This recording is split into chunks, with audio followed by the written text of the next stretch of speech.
ఉక్రెయిన్ని పూర్తిగా ఖండాలుగా ఖండించబోతున్నారు రష్యా అధ్యక్షుడు పుతిన్. ఉక్రెయిన్కి తన సత్తా ఏంటో చూపించేటువంటి క్రమంలోనే రష్యా అధ్యక్షుడు ఎంతకైనా తెగిస్తాడు. ఈ మాట నేను చెప్పడం లేదు. ఏకంగా ఇప్పుడు ఏదైతే ఉక్రెయిన్కి బ్రిటన్ సపోర్ట్ అందిస్తోందో, బ్రిటన్కి సంబంధించినటువంటి ఒక ఆర్మీ కల్నల్ ఈ వ్యాఖ్యలు చేస్తున్నాడు. సో ప్రస్తుతం ఆయన వ్యాఖ్యలు ఇప్పుడు హాట్ టాపిక్ గా మారాయి. సో ఇక్కడ కనిపిస్తున్న వ్యక్తి ఆయనే కల్నల్. పుతిన్ అణుదాడి చేస్తాడు అని చెప్తున్నారు British colonel Richards. So Richards మాట్లాడుతున్నారు. పైపెచ్చు ఆయన ఏమంటున్నారంటే, ముందు మన సంగతి మనం చూసుకుందాం, ఆ తర్వాత రష్యాతో యుద్ధం.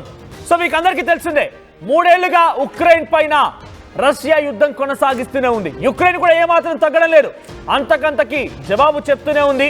మొన్న మధ్య వారం రోజుల క్రితం రష్యా అధ్యక్షుడు పుతిన్ ఇర్కుట్స్క్ అనేటువంటి ఒక బౌండరీ ఏరియా, అది రష్యా ఉక్రెయిన్ బార్డర్ సమీపంలోకి వచ్చేటువంటి ఒక బార్డర్ ప్రాంతానికి ఆయన పర్యటన నేపథ్యంలో వస్తూ ఉండగా ఆయన ప్రయాణించే ప్లేన్ ని టార్గెట్ చేశాడు జెలెన్స్కీ. సో దీంతో రష్యా ఊరుకుంటుందా? తిరిగి దాడిలో సుమారుగా కొన్ని వందల కొద్ది డ్రోన్లని, సుమారుగా 60 మిసైల్స్ ని సెకండ్కో మిసైల్ చొప్పున ఉక్రెయిన్ పైన ప్రయోగించి ఉక్రెయిన్కి చుక్కలు చూపించింది, ఉక్రెయిన్కి ముచ్చమటలు పట్టించింది. అయితే ఆ తర్వాత కాస్త సంయమనం పాటించిన ఉక్రెయిన్ ఒక్కసారిగా తమ డ్రోన్లని ఏకంగా రష్యా భూభాగంలోకి తీసుకొచ్చి 4300 కిలోమీటర్ల దూరం వరకు రష్యాలోకి ప్రయాణించినటువంటి ఆ డ్రోన్లు ఏకంగా ఒక వుడెన్ ఫ్రేమ్స్తో, అంటే చెక్కతో తయారు చేయబడినటువంటి ఆ ఇళ్లతో ఉన్నటువంటి ఒక ట్రక్ని ఏర్పాటు చేసుకొని ఆ ట్రక్ పై భాగంలో డ్రోన్లని అమర్చుకొని ఆ డ్రోన్లని కాస్త రష్యాపైకి తీసుకొచ్చి దాడి చేసి 41 యుద్ధ విమానాల్ని పూర్తిగా రష్యా భూభాగంలోనే చిత్తు కింద పేల్చేసింది ఉక్రెయిన్. సో ఇప్పటికే డైరెక్ట్గా రష్యా అధ్యక్షుడిని టార్గెట్ చేసింది యుక్రెయిన్, యుద్ధ విమానాల్ని పేల్చేసింది. ఇక ఊరుకుంటాడు రష్యా అధ్యక్షుడు పుతిన్. అందుకే 420 డ్రోన్లతోని ఉక్రెయిన్కి ముచ్చమటలు చూపించాడు. ఆ తర్వాత ప్రస్తుతానికి ఆయన అనుప్రయోగానికి సిద్ధమయ్యాడు. ఇప్పుడు నేను ఈ మాట చెప్పడం లేదు, ఏకంగా బ్రిటన్ కల్నల్ రిచార్డ్స్ ఏం చెప్తున్నారంటే, పుతిన్ అనే వ్యక్తికి కొంచెం తిక్కుంది, కానీ దానికి అసలు లెక్కే లేదు. ఎవడే చేసుకొని, ఎవడు ఏం చేసుకుంటాడో చేసుకొని, ఎవడే వెంట్రుకలు పిక్కుంటాడో పిక్కొని, కానీ నేను మాత్రం చేయాలనుకున్నది చేసి తీరుతానని చెప్పి రష్యా అధ్యక్షుడు ఫిక్స్ అవుతాడు. అంతటి ఒక కన్నింగ్, అంతటి ఒక మోనార్క్ రష్యన్ అధ్యక్షుడు. సో ఏదో దేశం చెప్తే భయపడాలనో, ఏదో ట్రంప్ చెప్పాడు కదా వినాలనో, బ్రిటన్ అధ్యక్షుడు కీర్ స్టార్మర్ చెప్పాడు వినాలనో, ఇంకెవడో చెప్తే వినాలనో ఉద్దేశం రష్యా అధ్యక్షుడికి ఉండదు. సో బ్రిటన్ లాంటి ఎన్ని దేశాలు సహకరించినా ఉక్రెయిన్ని ఏం చేయాలనుకున్నాడో రష్యా అధ్యక్షుడు చేసి తీరుతాడు. Nuclear tactical bombs.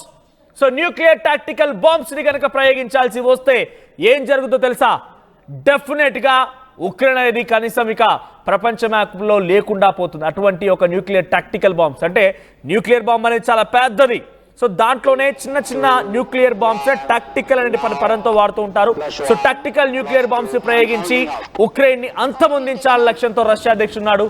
ఎవ్వరు చెప్పినా విన్నాడు. ఒకవేళ బహుశా ఉక్రెయిన్ పైన దాడి చేస్తుంటే బ్రిటన్ కానీ డైరెక్ట్గా అటు అమెరికా కానీ సహకరించవచ్చు. రెండు సహకరించి దానికి తిప్పికొట్టే క్రమంలో అమెరికా కూడా రష్యా పైన యుద్ధాన్ని దిగొచ్చు. మేము కూడా, అంటే ఆయన రిచార్డ్స్ చెప్తున్నారు కాబట్టి రిచార్డ్స్ మాటల్ని మీకు అనువదిస్తున్నాను కాబట్టి రిచార్డ్స్ ఏం చెప్తున్నారంటే, బ్రిటన్ కూడా డైరెక్ట్గా యుద్ధ క్షేత్రంలో దిగిపోయి మేము కూడా రష్యాతో యుద్ధం చేయొచ్చు, కానీ మనకున్నటువంటి శక్తి సామర్థ్యాలు సరిపోవు. మాకున్నటువంటి ఒక ఏడాది బడ్జెట్లో, ఒక ఆర్థిక బడ్జెట్లో కేవలం 3% మాత్రమే యుద్ధ సామాగ్రి పైన వెచ్చిస్తూ ఉన్నాం. కానీ రష్యా విషయానికి వస్తే అత్యధికంగా ప్రపంచ దేశాల్లోకెల్లా అత్యధికంగా యుద్ధ సామాగ్రి ఉన్న దేశాల్లో రష్యా కూడా ఒకటి కాబట్టి రష్యా ఎట్టి పరిస్థితుల్లో తగ్గదు. అవసరమైతే బ్రిటన్ పైన కూడా రష్యా యుద్ధం చేయగలుగుతుంది, కానీ మనం రెడీగా ఉండాలి. రష్యా అధ్యక్షుడు ఎట్టి పరిస్థితుల్లో వినడు, ఎవరి మాట పట్టించుకోడు. ట్రంప్ చెప్పినా, ట్రంప్ వల్ల బాబు చెప్పినా, బ్రిటన్ అధ్యక్షుడు కీర్ స్టార్మర్ చెప్పినా, ఎవరు చెప్పినా కూడా ఎట్టి పరిస్థితుల్లో ఆయన పట్టించుకోడు, ఏమాత్రం కూడా ఖాతరా చేయడు. ఒకవేళ నిజంగానే కనుక న్యూక్లియర్ టాక్టికల్ బాంబ్స్ ప్రయోగించాల్సి వస్తే శక్తి సామర్థ్యాలు ఉన్నా లేకపోయినా ఏదో ఒక రకంగా బ్రిటన్ రంగంలోకి దిగుతుంది. బ్రిటన్ డైరెక్ట్గా యుద్ధంలోకి దిగిపోయే అవకాశం ఉంది. బ్రిటన్ డైరెక్ట్గా రష్యాతో యుద్ధంలోకి దిగిపోతుంది. యుఎస్ కూడా కొన్ని సహకరించవచ్చు. యుఎస్కి ఏదో ఉక్రెయిన్ అంటే ప్రేమతోనో, ఉక్రెయిన్ పైన ఆదరాభిమానులతోనో, ఉక్రెయిన్తో మమతానురాగాలు, ఆ ప్రేమలు లికేటువంటి అవకాశం లేకపోవచ్చు యుఎస్కి. కానీ యుఎస్ పెట్టుబడులు యుక్రెయిన్లో ఉన్నాయి. డొనాల్డ్ ట్రంప్ యొక్క పెట్టుబడులు యుక్రెయిన్లో ఉన్నాయి. డొనాల్డ్ ట్రంప్కి యుక్రెయిన్లో కొన్ని పెట్టుబడులు, కొన్ని మైన్స్ కూడా లీజ్కు ఉన్నాయి. కాబట్టి వాటిని కాపాడుకునే క్రమంలో కొంత సవత్ తల్లి ప్రేమ చూపించినటువంటి క్రమంలో ఉక్రెయిన్కి సపోర్ట్గా అమెరికా కూడా రావచ్చు. అమెరికా చెప్తోంది పదే పదే మీరు ఎట్టి పరిస్థితుల్లో అణుబాంబులు ప్రయోగించకండి అని చెప్పి. మన భారత్కి పాకిస్తాన్ మరి యుద్ధంలో అదే చెప్పింది, ఇప్పుడు రష్యా యుద్ధంలో కూడా అదే చెప్తోంది. కానీ రష్యా అధ్యక్షుడు వినడు అని చెప్పి రిచర్డ్స్ బ్రిటన్ కళ్ళలు చెప్తున్నారు. అంటే చాలా స్పష్టమైనటువంటి ఒక అభిప్రాయం అయితే అటు బ్రిటన్కి అమెరికాకి ఉంది. మన అమెరికా అధ్యక్షుడు ఏం చెప్పారు, బదులు తీర్చుకుంటామని రష్యా అధ్యక్షుడు చెప్తున్నాడు. నాతో మాట్లాడినప్పుడు అంటే అమెరికా అధ్యక్షుడు డొనాల్డ్ ట్రంప్తో రష్యా అధ్యక్షుడు పుతిన్ మాట్లాడినప్పుడు ఇద్దరి మధ్య మంచి సంభాషణ జరిగింది. మా ఇద్దరం ఎటువంటి విభేదాలు లేవు, చాలా మంచిగా సంభాషణ జరిగింది, చాలాసేపాటుగా ఈ సంభాషణ జరుపుకున్నాం. కానీ ఈ సంభాషణలో ఎక్కడ కూడా నేను శాంతిని తీసుకొస్తానని చెప్పలేదు ఆయన. నేను ప్రతీకార దాడి చేస్తాను, బదులు తీర్చుకుంటాను అనే మాట చెప్పుకొచ్చాడు. సో ఈ మాటలు చూస్తుంటే ఇప్పట్లో రష్యా ఉక్రెయిన్ మధ్య యుద్ధానికి ముగింపు పలికే అవకాశం లేదు అని తెలుస్తోంది. కానీ పుతినే దీనికి క్లైమాక్స్ ఇవ్వబోతున్నాడు, పుతినే దీనికి ఒక ముగింపు పలకబోతున్నాడు, ఎండ్ కార్డు వేయబోతున్నాడు. అటువంటి నేపథ్యంలోనే అణుప్రయోగానికి పుతిన్ సిద్ధమైనట్టు తెలుస్తోంది. సో పుతిన్ ఎలాగైనా సరే అణుప్రయోగానికి రంగం సిద్ధం చేసుకున్నాడు. ఇప్పటికే మీరు గమనిస్తే ఉక్రెయిన్ రష్యా బార్డర్ వెంట అణుప్రయోగాన్ని ముమ్మరం చేసేందుకు, అణుప్రయోగాన్ని ఆయన స్టార్ట్ చేసేందుకు అణు బాంబుల మొత్తాన్ని కూడా బార్డర్ వెంట మోహరించి ఉంచాడు. న్యూక్లియర్ టాక్టికల్ బాంబ్స్ అక్కడ మోహరించి ఉంచాడు. సో పెద్ద ఎత్తున మిసైల్స్ ఉన్నాయి, వార్ హెడ్స్, కొన్ని వందల కిలోల మిసైల్స్ ని, కొన్ని వందల కిలోల న్యూక్లియర్ వెపన్స్ ని సైతం మోసుకెళ్ళగలే వార్ హెడ్స్ అక్కడ ఉన్నాయి, అటువంటి మిసైల్స్ ఉన్నాయి. అటువంటి సిచ్యువేషన్ లో పుతిన్ ఎందుకు వెనక్కి తగ్గుతాడు చెప్పండి? సో యుఎస్ చెప్పినా, బ్రిటన్ చెప్పినా, ఎవరు చెప్పినా వెనక్కి తగ్గే ప్రసక్తే ఉండదు. అటువంటి చర్యకి రష్యా ఎప్పుడు కూడా వెనక్కి వెళ్ళదు అని చెప్పి బ్రిటన్ సంబంధించిన ఆర్మీ కల్నల్ రిచర్డ్స్ చెప్తున్నారు. సో ఒకసారి మనం ఆలోచిద్దాం, మీరు కూడా కామెంట్ చేయండి. నిజంగా రష్యా యుద్ధంలోకి దిగి ఆల్రెడీ న్యూక్లియర్ వెపన్స్ ప్రయోగించడం కనుక స్టార్ట్ చేస్తే డెఫినెట్గా మూడో ప్రపంచ యుద్ధం ఖాయం. మూడో ప్రపంచ యుద్ధంలో నిజానికి డొనాల్డ్ ట్రంప్ మనకు వ్యతిరేకంగా ఉన్నారు. డొనాల్డ్ ట్రంప్ మన పైన చీటిపోటీ మాటలు మాట్లాడడం, పదే పదే నొప్పించినట్టుగా మాట్లాడడం, కవ్వింపు చర్యలకు పాల్పడడం డొనాల్డ్ ట్రంప్ చేస్తూనే ఉన్నారు. ఒకవైపు బ్రిటన్కి గతంలో రిషిస్తున్నా అనుకున్నప్పుడు మనకు కొంత సహకారం అందింది, కొంత చర్చలు జరిగాయి, అంతవరకు బాగానే ఉంది.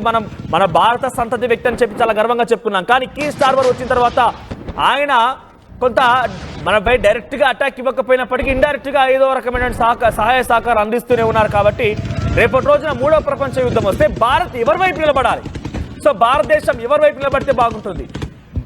ఓవరాల్గా మనం ఒక బ్రీఫ్గా అనాలిసిస్ చేస్తే కనుక డెఫినెట్గా మనం కళ్ళు మూసుకొనైనా కూడా నమ్మగలిగేటువంటి ఒకే ఒక దేశం ఏదైనా ఉంది ప్రపంచవ్యాప్తంగా భారత్కి చాలా సన్నిహిత దేశం అంటే రష్యా మాత్రమే మనం కళ్ళు మూసుకునే సరే నమ్మగలుగుతాం, మన మిత్రుడిగా చెప్పుకోగలుగుతాం, చాలా బాహటంగా నా మిత్రుడని మనం చెప్పగలుగుతాం. ఇతర దేశాలు ఇవి కూడా మనం అంతా మిత్రులతో లేము. అమెరికాతో అయితే ఏదో అమెరికా మన పైన ఫ్రెండ్షిప్, బెస్ట్ ఫ్రెండ్ అన్నట్టుగా నటిస్తూ ఉంటుంది, మనం కూడా అమెరికాని బెస్ట్ ఫ్రెండ్ అన్నట్టు నటిస్తూనే ఉంటాం. కానీ ఇది ఎప్పుడు కూడా మన చరిత్రలో చూసుకుందాం, World War I కానివ్వండి, 2 కానివ్వండి, గతంలో అనేక రకాల ట్రేడ్లు అప్పుడు కానివ్వండి, ముఖ్యంగా ట్రంప్ ఉన్న సిచ్యువేషన్లో కానివ్వండి, ప్రతిసారి కూడా సవతి తల్లిలాగా, బెస్ట్ ఫ్రెండ్ లాగా అటువైపు నుంచి యాక్టింగ్ చేస్తూ ఉంటాడు ఆయన, మనం కూడా ఇటువైపు నుంచి మా ఫ్రెండ్ అన్నట్టుగా యాక్టింగ్ చేస్తూ ఉంటాం. కానీ ఏ రోజు కూడా డైరెక్ట్గా భారతదేశం లాభం చేకూర్చే పని ఏది చేయలేదు, అటువంటి యాక్టివిటీ ఆయన చేయడు కూడా. సో ప్రస్తుతానికి ఇప్పుడు అధ్యక్షుడు అయిన తర్వాత మరీ ముఖ్యంగా ఆయన చాలా పెద్ద ఎత్తున భారత్ పైన కవ్వింపు చర్యలకి రకరకాల వార్నింగ్లకు కూడా ఇస్తున్నారు. కాబట్టి ఇప్పుడు మూడో ప్రపంచ యుద్ధం వస్తే నిజంగా ప్రపంచ దేశాలు మొత్తం కూడా అల్లాడిపోతాయి. సోవియట్ యూనియన్ గతంలో వరల్డ్ వార్ సమయంలో దాని కారణంగానే World War II వచ్చింది, సోవియట్ యూనియన్ కారణంగా. ఆ తర్వాత World War II కూడా విజయం సాధించామని చెప్పి ఇప్పటికి కూడా విక్టరీ డేస్ జరుపుకుంటూ ఉంటుంది రష్యా. సో రేపటి రోజున న్యూక్లియర్ టాక్టికల్ బాంబ్స్ కనుక రష్యా ప్రయోగించాల్సి వస్తే ఉక్రెయిన్కి చిత్తుచిత్తవడం ఖాయం. ఆ తర్వాత ఉక్రెయిన్కి సపోర్ట్గా అటు నాటో దేశాలు వస్తాయి, బ్రిటన్ వస్తుంది, యుఎస్ కూడా తన పెట్టుబడులు రక్షించుకోవడం కోసం సవత్తెల్లి ప్రేమ చూపించాయన ఉక్రెయిన్కి సహకారం అందిస్తూ రష్యా పైన యుద్ధం చేస్తుంది. మరి ఈ క్రమంలో ఏషియాలో ఒక్కసారిగా అల్లకల్లోలం సృష్టించబోతోంది. అల్లకల్లోలమైనటువంటి ఒక వాతావరణం తలెత్తబోతున్న నేపథ్యంలో భారత్ ఎటువైపు ఉంటుందనేది మనం కొంత ఆలోచించాల్సింది. డెఫినెట్గా భారత్ రష్యా వైపుగా ఉండే అవకాశం ఎక్కువగా ఉన్నాయి. కానీ డైరెక్ట్గా అటువంటి వారే కనుక వస్తే, మూడో ప్రపంచ యుద్ధం కనుక వస్తే 1945లో జరిగినటువంటి ఒక అణుప్రయోగం ఇప్పటివరకు ఏ దేశం కూడా అణుప్రయోగం చేయలేదు, అణుప్రయోగం చేయకూడదు అంటూ కూడా పదే పదే దేశాలన్నీ కూడా చెప్తూ ఉంటాయి. న్యూక్లియర్ అటామిక్ ఏజెన్సీస్ కూడా అవే చెప్తూ ఉంటాయి, అణుప్రయోగం ఎట్టి పరిస్థితుల్లో చేయకూడదు. నిజానికి అది చేయాల్సి వస్తే దాని పొల్యూషన్ కారణంగా, దానికి సంబంధించిన రేడియేషన్ కారణంగా ఇప్పటివరకు జపాన్లో ఇంకా అక్కడ గడ్డి పోచ కూడా మొలవడం లేదంటే దాని ప్రభావం ఎలా ఉంటుందో అర్థం చేసుకోండి. సో అటువంటి సినారియో రాకూడదు అనేది మాట దేశాధినేతలు దేశాలు కూడా చెప్పుకుంటూ ఉంటాయి, అటామిక్ ఎనర్జీ ఏజెన్సీస్ కూడా అదే చెప్తూ ఉంటాయి. కానీ ఈసారి మాత్రం రష్యా అధ్యక్షుడు వినలేడు. ఉక్రెయిన్ పదే ఏకంగా తమ భూభాగంలోకి వచ్చి చొరబడి మరి దాడి చేసింది అని అంటే డెఫినెట్గా ఆ దేశం ఆలోచించాల్సిందే. తమ భూభాగంలోకి ట్రక్కులు దొంగచాటుగా పంపించి ఇక్కడి నుంచి దాడులు చేసిందని అంటే ఏ అధ్యక్షుడు అయితే ఊరుకుంటాడు చెప్పండి. సో అందుకు తగ్గట్టుగా దానికి సమాధానం ఉండే అవకాశం అయితే ఉంది. సో బ్రిటిష్ కల్నల్ రిచర్డ్స్ కూడా అదే చెప్తున్నారు. ఇప్పుడు రష్యా అధ్యక్షుడు వినడుగాక వినడు, ఆయన డెఫినెట్గా ఉక్రెయిన్ పైన దాడి చేస్తాడు. ఈ క్రమంలో బ్రిటన్ కూడా అటు ఉక్రెయిన్కి సపోర్ట్గా రష్యా పైన డైరెక్ట్గా వార్లోకి దిగుతుంది, యుద్ధ క్షేత్రంలోకి దిగుతుంది. మా దగ్గర యుద్ధ సామాగ్రి ఉన్నప్పటికీ రష్యాతో పోలిస్తే డెఫినెట్గా కాస్త తక్కువగానే ఉంటాయి. అటు అమెరికా కూడా సపోర్ట్ ఇవ్వబోతోంది, మా దగ్గర కూడా మిసైల్స్ ఉన్నాయి, మేము కూడా ప్రయోగిస్తాం. సో ఇవన్నీ కూడా తలుచుకుంటే రెండో ప్రపంచ యుద్ధం రాబోతోంది. ఆయన మాట ఒకటే, రష్యా అధ్యక్షుడు మాత్రం వినడు. ఇది డెఫినెట్గా మూడో ప్రపంచ యుద్ధానికి దారి తీస్తుంది. మూడో ప్రపంచ యుద్ధం జరిగే అవకాశం ఉందని చెప్పి రిచర్డ్స్ చెప్తున్నారు, బ్రిటిష్ కల్నల్. సో వాళ్ళు ఒక స్పష్టమైనటువంటి ఒక భావనతో అయితే ఉన్నారు.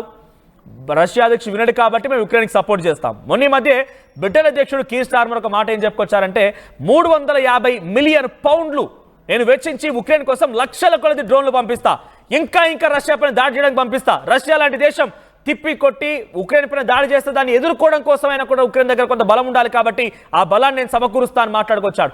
గతంలో ఒక 5-6 నెలల క్రితం మనం గమనిస్తే కనుక కీర్ స్టార్మర్ మరొక సంచలన వ్యాఖ్యలు కూడా చేసుకొచ్చాడు. నాటో దేశాలన్నీ ఏకమవ్వాలి, నాటో దేశాలన్నీ ఏకమైపోయి ఉక్రెయిన్కి సహకరించాలి, ఉక్రెయిన్ వైపు వెళ్ళబడాలి, ఉక్రెయిన్ మనతో కలుస్తానని చెప్తోంది కాబట్టి రష్యా దాడి చేస్తోంది. కీవ్ ప్రాంతాలని, క్రెమ్లిన్ ప్రాంతాలని పెద్ద ఎత్తున రష్యా దాడికి పాల్పడి ఉక్కిరిబిక్కిరి చేస్తోంది. ఉక్రెయిన్ ప్రజలు ఉక్కిరిబిక్కిరి అవుతున్నారు, ప్రజలంతా చనిపోతున్నారు. సో మనమంతా కలిసి ఉక్రెయిన్ని కాపాడుకోవాలనేటువంటి మాటని బ్రిటన్ అధినేత బ్రిటన్ అధ్యక్షుడు కీర్ స్టార్మర్ మాట్లాడుకొచ్చారు. అంటే అప్పుడు కూడా ఒక సంచలన వ్యాఖ్యలు చేసుకొచ్చారు. $300 బిలియన్, మళ్ళీ వినండి, $300 బిలియన్ వెచ్చించైనా సరే మరొక 30 ఏళ్ల పాటుగా నేను ఉక్రెయిన్ని కాపాడుకుంటాను, ఉక్రెయిన్ వెంట ఉంటాను అనేటువంటి మాటని కీర్ స్టార్మర్ చెప్పుకొచ్చారు. మరి ఆయనకున్నటువంటి స్పెషల్ అడ్వాంటేజ్, ఆయనకున్నటువంటి స్పెషల్ ఇంట్రెస్ట్ ఏమో కానీ ఉక్రెయిన్ వైపుగా తమకున్నటువంటి ఆర్థిక నిధులను కూడా వెచ్చించాలన్న ఆలోచనతో బ్రిటన్ అధ్యక్షుడు ఉన్నాడంటే రేపటి రోజున ఇవన్నీ కూడా చినుకు కాస్త గాలివానగా మారిపోయి పెద్ద ప్రళయంలాగా మారిపోయి తుఫాన్లాగా మారిపోయి ఏకంగా సునామీ వచ్చే అవకాశం ఉన్నట్టుగానే ప్రస్తుతం అర్థమవుతోంది. ఎవరు కూడా ఏమాత్రం తగ్గడం లేదు. ఇవన్నీ కూడా మూడో ప్రపంచ యుద్ధానికి సంకేతాలుగానే కనబడుతున్నాయి. నిజంగా అదే కనుక వస్తే భారత్ ఎవరి వైపు వెళ్ళబడాలి? సో ప్రజెంట్ ఈ రష్యా ఉక్రెయిన్ యుద్ధంలో అమెరికా ఇన్వాల్వ్మెంట్ కూడా చాలా పెద్ద ఎత్తున ఉంది. అమెరికా అధ్యక్షుడు కూడా పదే ఇండైరెక్ట్గా ఉక్రెయిన్కి సపోర్ట్ చేస్తూనే ఉన్నాడు. మరి ఇవన్నీ పరిణామాలు చూస్తుంటే ఏదో ఒక భీకరమైనటువంటి ఒక యుద్ధం జరిగే అవకాశం కనబడుతోంది. అది డెఫినెట్గా జరగాలని ఎవరు కూడా కోరుకోరు. ఎందుకంటే అటువంటిదే జరగాల్సి వస్తే ప్రపంచ జనాభా మొత్తం కూడా తలకిందులు అయిపోయే అవకాశం ఉంది, వారంతా కూడా ప్రాణాలు కోల్పోవాల్సి వస్తుంది. అటువంటి జరగకూడదని కోరుకుందాం. కానీ నిజానికి జరిగితే కనుక డెఫినెట్గా ప్రపంచం మొత్తం అల్లకల్లోలం అయిపోబోతోంది. మూడో ప్రపంచ యుద్ధం ఏషియన్ నుంచి కంట్రీస్ నుంచి రష్యా నుంచి మొదలు కాబోతున్నాయి. సో మీరేమనుకుంటున్నారు? నిజంగా ఉక్రెయిన్ని చిత్తుగా చేసేసి బ్రిటన్, అమెరికా యుక్రెయిన్కు సపోర్ట్ చేస్తే కనుక ఈ మూడు దేశాలు కలిసి రష్యాను ఓడించగలుగుతాయా?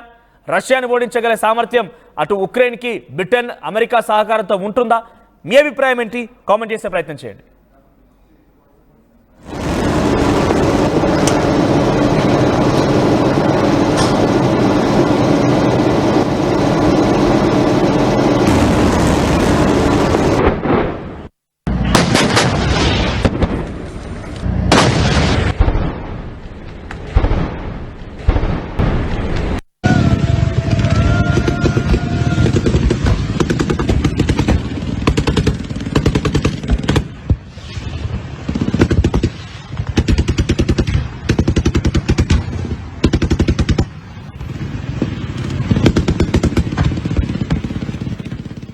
రైట్.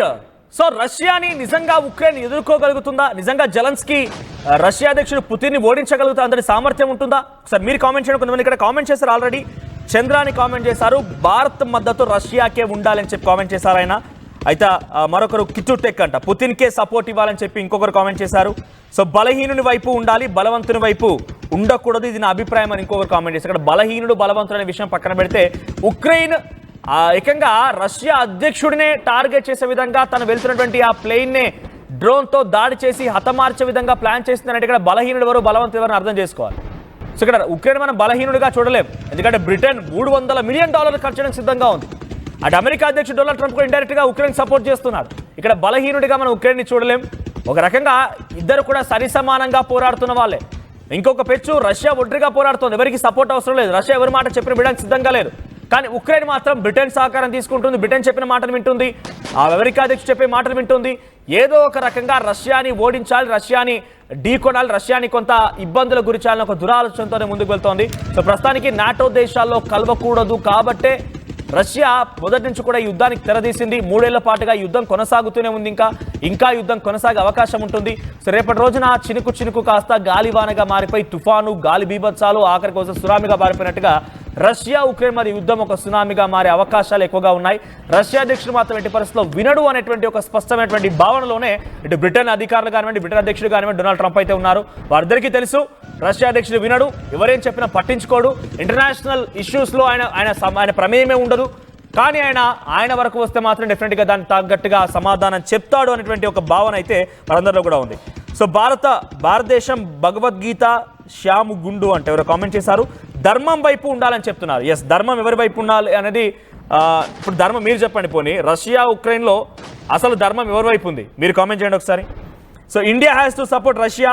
సో జే కిషోర్ కామెంట్ చేశారు.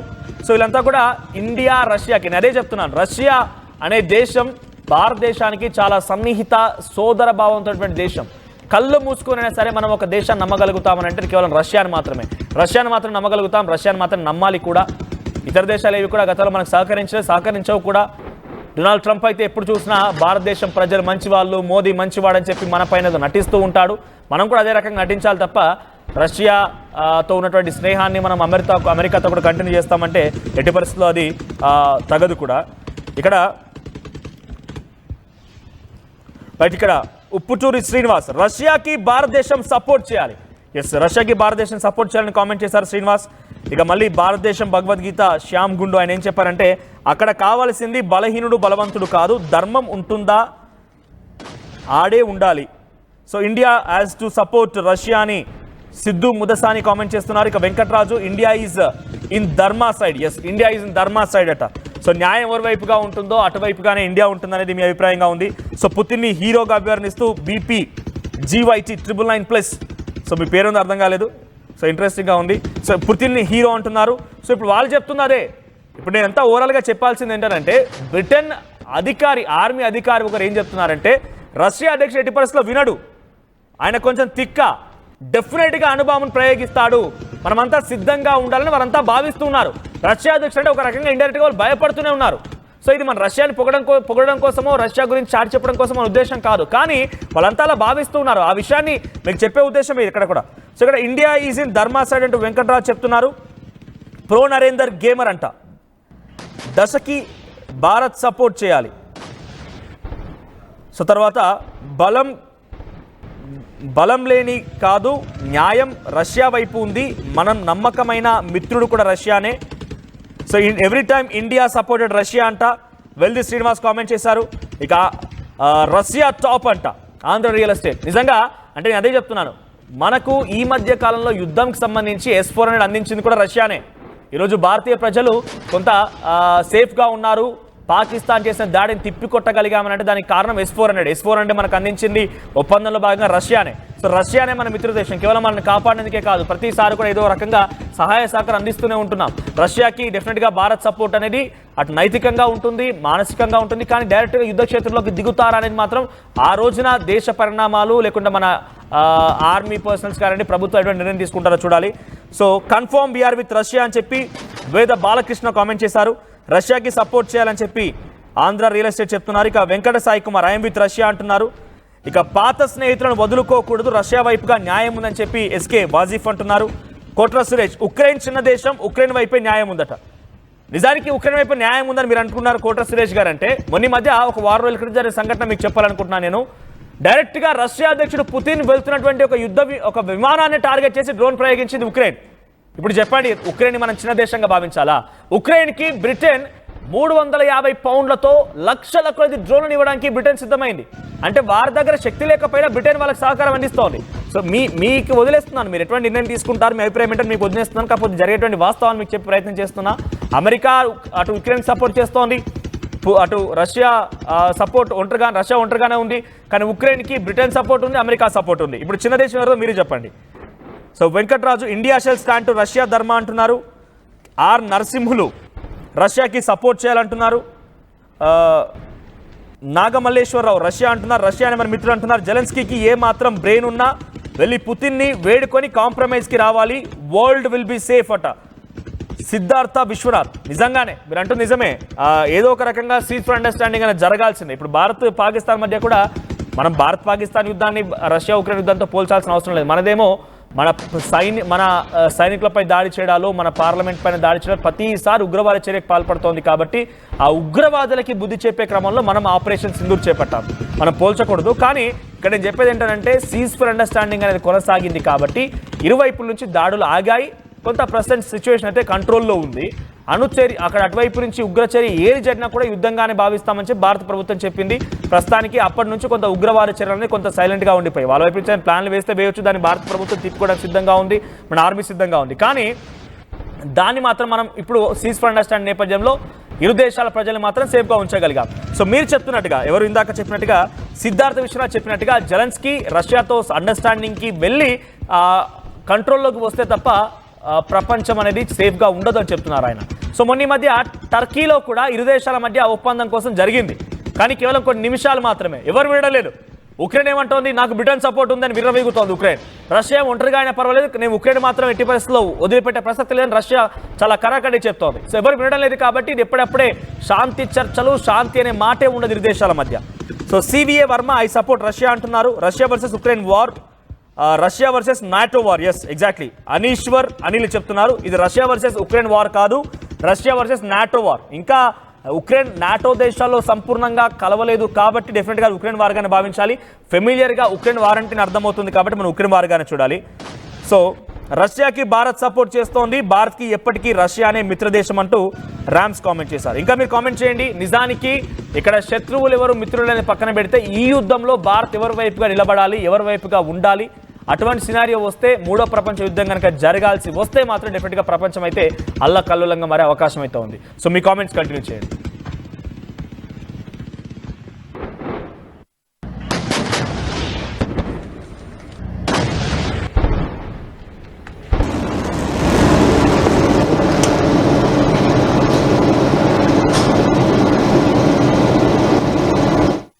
ఆర్టీవీ యాప్ వార్తల్ని క్షణాల్లో చదివే అవకాశం ఉంటుంది. ఒక న్యూస్ పేపర్, ఒక టెలివిజన్ ఛానల్ మీ చేతుల్లో ఎప్పుడూ ఉంటాయి.